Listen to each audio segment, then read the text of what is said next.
Now, this is really serious. Yes, people are making strategy, making alliance, and trying to get on with those they can work with to ensure that at the end of the day, they are not left out in the scheme of things. Alhaji Atiku Abubakar reveals his plans for Peter Obi if PDP wins 2023 elections.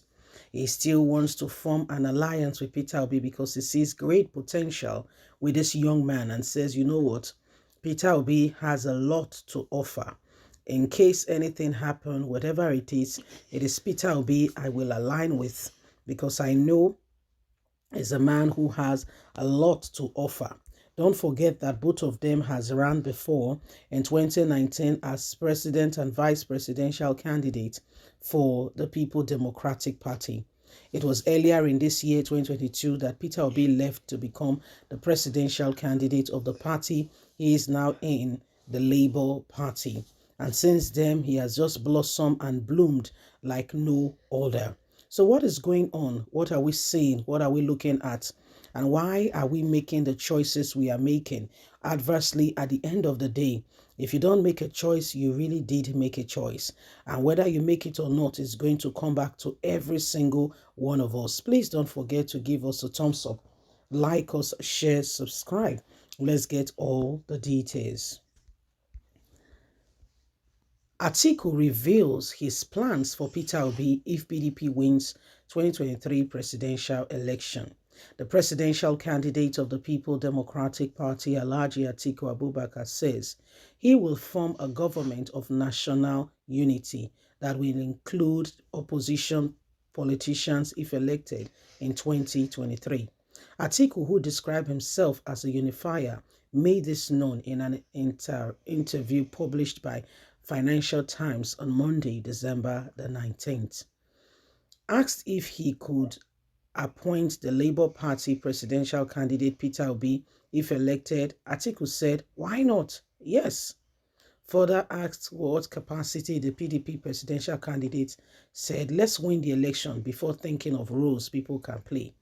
Earlier, the flag bearer said he is not worried about the popularity of Peter Obi, not in the least. According to the Vanguard report, Atiku stated that not all youths are throwing their weight behind the Labour Party presidential candidate. So there is still some for us. In an interview with the Voice of America, VOA, he said, absolutely not. It doesn't worry me because the demography of the youth varies from region to region. It is not all region of the country and that all the youth is moving towards the Labour Party, maybe in some few areas in the south and southeast. Asked if PDP will go into alliance with others, he said, if there are reasons to, the opposition party will. And the first on that list will be the Labour Party. According to Atiku, Nigerians will come to realize that the All Progressive Congress is more corrupt than the PDP. The People Democratic Party presidential candidate reminded Nigerians that of the properties the country enjoy when it was governed by his party and by party and the instability and insecurity have been battling under the leadership of APC. It was never so when his party governed Nigeria, and says he will bring more to release the country from the current dispensation of oppression by the APC, especially with insecurity, instability, growth, and development. So, what happens when an election comes around?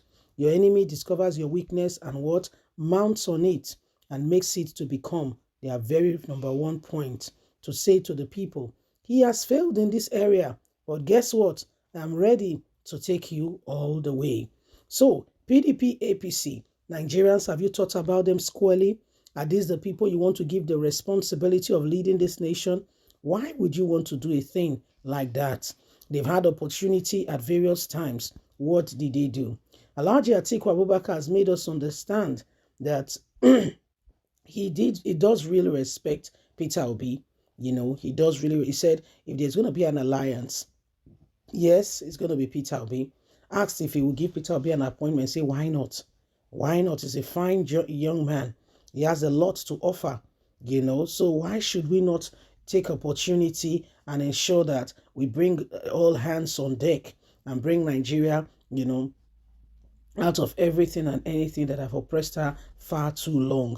The truth of the matter is Nigerians, politicians, captains of industries, whoever you are, we know the right thing. Okay, you know the person, I know the person, we know the people that has the potential, the capability, and the capacity to rule this nation and to bring her out of her current predicament. What do? We shy away from it. We pretend like it's not there.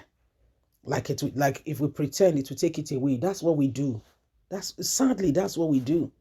We go on and pretend and just walk as if, it's okay. Is it really okay? To be candid, is it really okay? Is it really okay? You have to look at these things sincerely. Is it really okay? So these are some of the things that we must pay attention to, and we cannot, afford to languish or go ahead and say this or that. We must become very conversant with the position of truth in order for us to be able to savour and save this nation from the current predicament that she has come to find herself. People who know that they have nothing to offer sincerely are pushing to come into leadership, but they have not even thought about, how do I even go about this leadership thing? What do I do? What do we need to put in place? How do we go about it? What will my team look like? Because when you have that foresight of preparedness, when you have that foresight and you are prepared, you'll be surprised. The Holy Book tells us to say, write the vision, make it plain. Write it down, make it plain. Write it, make it plain, so that those that are running will run and they will not faint. Because if you don't prepare things, if you don't get ready, you may not be able to adequately get there. So when you even get there, you may not know that you've gotten there. Why? You were never prepared. You never even knew what you were looking for. So when it comes, you don't even know what's going on with you. You don't even have a clue, you see? So these are things that we must all begin to pay attention to and ensure that never again are we going to allow people who have no iota of truth and concern to become our leaders. The days are upon us. A crossroad, they say, to make a decision. What will it be? You can't just sit back there and make no decision. For the fact that you made no decision, you've actually made a decision. So, rising forward, moving ahead, making real decisions to serve and to save this nation from oppression. God bless. Have a good day. Bye for now.